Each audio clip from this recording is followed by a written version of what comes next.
ನಿನ್ನ ಜೊತೆ ನನ್ನ ಕಥೆ ಧಾರಾವಾಹಿಯ ನಾಳಿನ ಪೂರ್ತಿ ಕಥೆಯನ್ನು ಹಿಂದೆ ತಿಳಿಯೋಣ ಬನ್ನಿ ನನ್ನ ವರ್ಣನೆಯಲ್ಲಿ. ದೇವ್ಯಾನಿ ಮತ್ತು ಅಶ್ವಿನಿ ಇಬ್ಬರು ಒಳ್ಳೆ ಪ್ಲ್ಯಾನ್ ಮಾಡಿ ಈಗ ಭೂಮಿನ ಹಳ್ಳಕ್ಕೆ ಬೀಳ್ಸ್ಕೊಂಡಾಯಿತು. ಅಂದರೆ ಈಗ ತೆಪ್ಪದಲ್ಲಿ ಈಗ ದೇವ್ಯಾನಿ ಪ್ಲ್ಯಾನ್ ಮಾಡಿಕೊಂಡು ಭೂಮಿನ ಕರ್ಕೊಂಡು ಹೋಗಿದ್ದಾಳೆ. ಈ ಕಡೆಯಿಂದ ಅಜಿತ್ ಮತ್ತು ಸತ್ಯಣ್ಣ ಇಬ್ಬರು ನೋಡಿ ಆಶ್ಚರ್ಯ ಪಡ್ಕೊಂಡು ಇವರಿಬ್ರು ಯಾಕೆ ಸುಳಿರೋ ಜಾಗಕ್ಕೆ ಹೋಗ್ತಿದ್ದಾರೆ, ಇವ್ರಿಗೆ ಬುದ್ಧಿ ಇಲ್ವ ಅಂತ ಬೈಕೊಂಡು ಭೂಮಿ ಅಲ್ಲಿ ಹೋಗಬೇಡ ಅಂತ ಜೋರಾಗಿ ಅಜಿತ್ ಕೂಗ್ಕೊತಾ ಇರ್ತಾನೆ. ಆದರೆ ಭೂಮಿಗೆ ಇದು ಯಾವುದು ಕೇಳೋದು ಇಲ್ಲ. ಯಾಕಂದರೆ ತುಂಬ ದೂರದಲ್ಲಿ ಭೂಮಿ ಮತ್ತು ದೇವ್ಯಾನಿ ಇಬ್ಬರು ತೆಪ್ಪದಲ್ಲಿ ನದಿನಲ್ಲಿ ತೇಲ್ಕೊಂಡು ಹೋಗ್ತಾ ಇರ್ತಾರೆ. ಭೂಮಿ ಮತ್ತು ದೇವ್ಯಾನಿ ಇಬ್ಬರು ಅವ್ರದ್ದೇ ಪ್ರಪಂಚದಲ್ಲಿ ಖುಷಿಯಾಗಿ ಮಾತಾಡ್ತಾ ಇದ್ದಾರೆ. ಆದರೆ ದೇವ್ಯಾನಿ ಬಲೆಗೆ ಭೂಮಿ ಬಿದ್ದಿರೋದು ಅನ್ನೋದು ಭೂಮಿಗೆ ಪಾಪ ಇನ್ನೂ ಗೊತ್ತಿಲ್ಲ.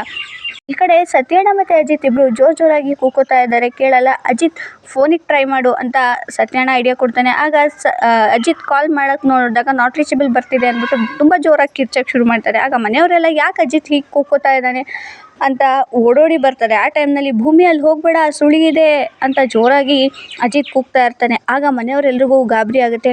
ಅಜಿತ ಅಲ್ಲಿ ಹೋಗಬೇಡ ಅಂತ ಹೇಳೋ ಭೂಮಿಗೆ ಅಂತ ಅಜಿತ್ ಅವರಮ್ಮ ಗೋಗರಿತಾ ಇರ್ತಾಳೆ. ಆದರೆ ಈ ಕಡೆ ಅಂತೂ ಇಂತೂ ದೇವ್ಯಾನಿ ಮತ್ತು ಭೂಮಿಕಾ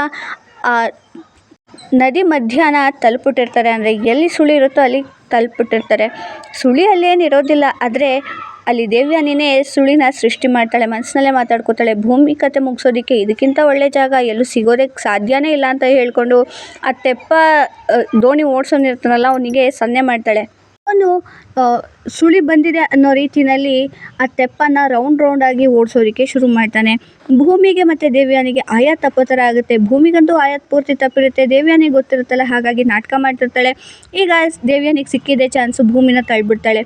ಭೂಮಿ ನದಿ ಒಳಗೆ ಬಿದ್ದಿದ್ದೇ ತಡ ಈ ಕಡೆ ಅಜಿತ್ ಮತ್ತು ಅವ್ರ ಅಮ್ಮಂಗೆ ಹೃದಯಾಘಾತ ಆದಂಗೆ ಎದೆ ಹೊಡ್ಕೊಂಡು ಅಳ್ತಾ ಇರ್ತಾರೆ. ಈಗ ಅಜಿತ್ ಏನು ಮಾಡ್ತಾನೆ ಅಂದರೆ ಅವನು ಒಂದು ತೆಪ್ಪ ತೊಗೊಂಡು ಹೋಗಿ ಅವನು ಕೂಡ ನದಿಗೆ ಧುಮುಕಿ ಕಾಪಾಡೋ ಸಿಚುವೇಶನ್ನ ಈಗ ಪ್ರೋಮೋ ರಿಲೀಸ್ ಮಾಡಿದೆ. ಇದಿಷ್ಟು ನಾಳೆ ಪೂರ್ತಿ ಕತೆ. ಮತ್ತೆ ಹೊಸ ಕತೆ ಜೊತೆ ಮತ್ತೆ ಸಿಗೋಣ. ಅಲ್ಲಿವರೆಗೂ ಬೈ.